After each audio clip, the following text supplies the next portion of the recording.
Waldo is a quick way to automate and replay reliable mobile tests. Let's say we're Jump Rope, one of our first customers here at Waldo. When we first log into Waldo, we'll see all of our recorded tests listed here on the test dashboard. Now, let's say we want to create a sign-up test, which is typically the entry point to an app.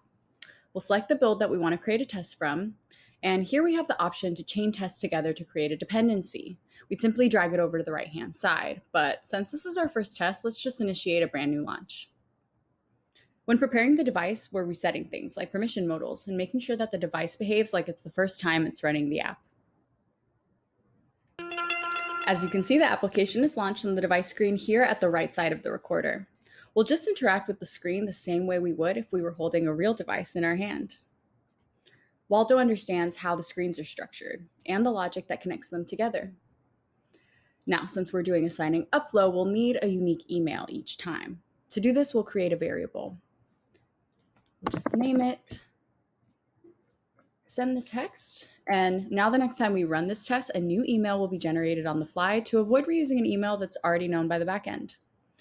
Once the test is complete, we'll name the test, save, and we can review our test one more time. We could also click save and continue if we wanted to continue on creating a dependency for the sign-up test we just did, but I'll just save it as it is. Voila, we've just created a functional test. Now, let's say we want to validate more specific items in our test. For instance, on this step, we want to make sure that the continue button is inactive. To do that, we can add an assertion. Assertions allow you to verify that every time a test is run, a screen passes a certain set of criteria. We have 3 types of assertion. In this case, we'll select box. And by selecting this option, it's going to make sure that every time we replay that test, the box looks exactly the same as when we recorded it. Let's also go ahead and make sure this text always stays the same. Okay, now that we have our sign up and added some assertions, the next time we upload a new build to Waldo, Waldo will run the test on that build, and our runs dashboard will show us the results. We recommend uploading a new build through CI integration, which is located up here next to our documentation.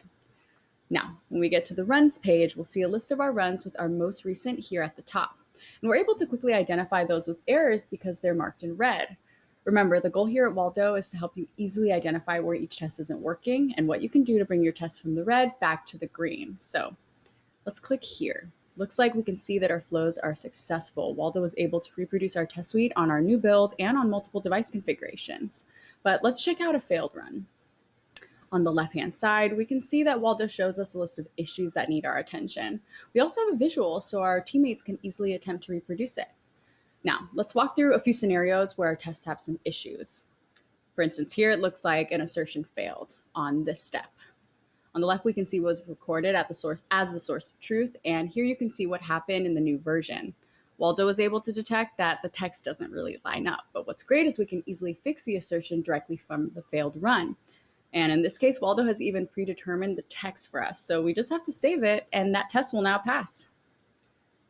Now here, the test couldn't be replayed. A great way to figure out what went wrong is to watch the recording of the replay. But here I can easily tell that there was a UI change. There isn't a modal in the new version, which causes the assertion to fail. The best solution could be to give Waldo a new source of truth by updating the test. We would then update it from this step. Waldo will then replay the test until it reaches the step we selected and then give us back the controller to complete the flow. Next time we run the test, it'll replay the new UI version. Now, there are other cases where your app can crash, and that usually means that there's an error in the build. To help us find the source of the problem, you can download logs and crash reports and then share that data internally with your team. You can also tag them and leave a comment here in the comment section. Once you find the error in the code, fix it, and then upload a new build. That should automatically trigger a new run, and if that's the only reason your test failed before, then the test will go back to green. There you have it. Try it out for yourself and experience the power of Waldo.